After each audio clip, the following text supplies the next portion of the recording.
All right, second video of the morning here, 27th of March.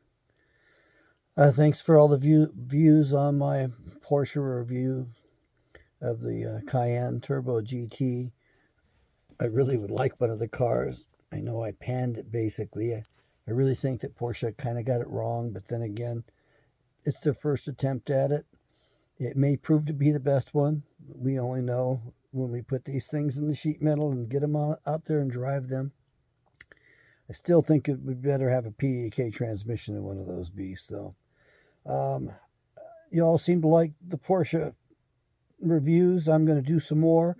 What I'm going to do in particular is I'm going to give brief reviews of the service I've had in different locations and driving around the country, towing my travel trailer for several years. I think the first summer that I toured the country, I put 16,000 miles on the Porsche Cayenne Turbo. It was a 2005.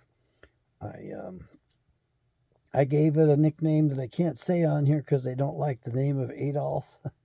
My dad nicknamed his vehicle Hirohito's Revenge because his Toyota Land Cruiser was always breaking down and always going in the shop and costing so much to repair. Likewise, my 05 Porsche Cayenne Turbo was not the kindest to its owner.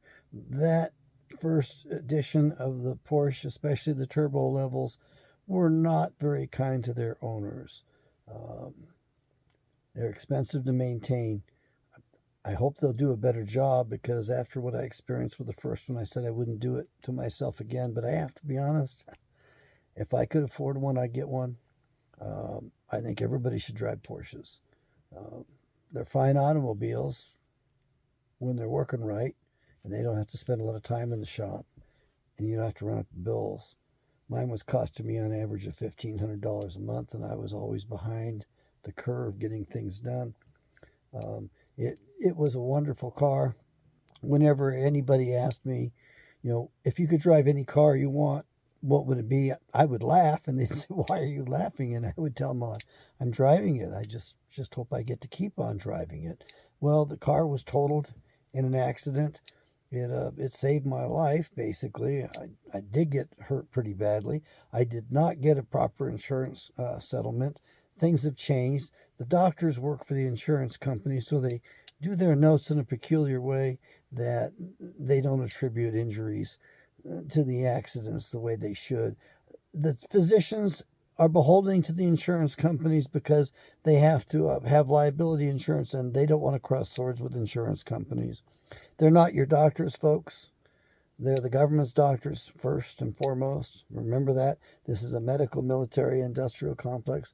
For you Porsche lovers out there, I've gotten a lot of service in a lot of different places, and I'm going to go into the real details of that.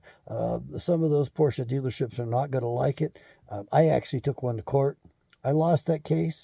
I didn't mind losing it. The fellow who told me the truth about it promised he was going to testify and then changed his mind because, he's got to buy parts from these dealerships.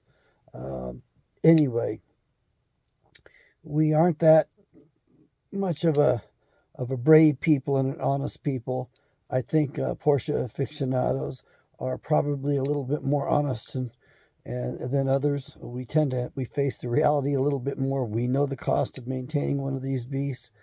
They're not cheap. I think that Porsche can improve some things, and they fail to do it so they can make more money off us. Maybe I can shame them into coming around on a few things. There's parts that go out that they plan on going out. Anyway, I'm going to cover service centers that I've been to and tell you about my experiences. I hope that you'll be able to go to the better centers. Man, I went to some that were like pit stops. I needed a carbon shaft in Indianapolis, man, and I hobbled my way across town with that thing banging against the center console, against the tunnel in there. Womp, womp. I think I was averaging 15 miles an hour, towing my trailer, got to the dealership, and they had me out in about 2.5 hours. Now, they failed to wash my car, but, they had the part. Their head mechanic was available. He didn't have anything to do. Wow. The people in Indianapolis have got one of the best Porsche dealers in the world, the service center. They don't have the best roads. The roads there kind of suck, and traffic sucks too. But they had the most potholes around that loop I'd ever seen. They have improved since then. Last time I was on it last summer was better, but that was good service there. Tom Woods, Porsche. Anyway, you all take care. I will get those done, and they're going to be short. So we're going to do a bunch of probably, oh man, more than a half a dozen reviews on service at Porsche. And mention my private mechanic as well. Bye-bye.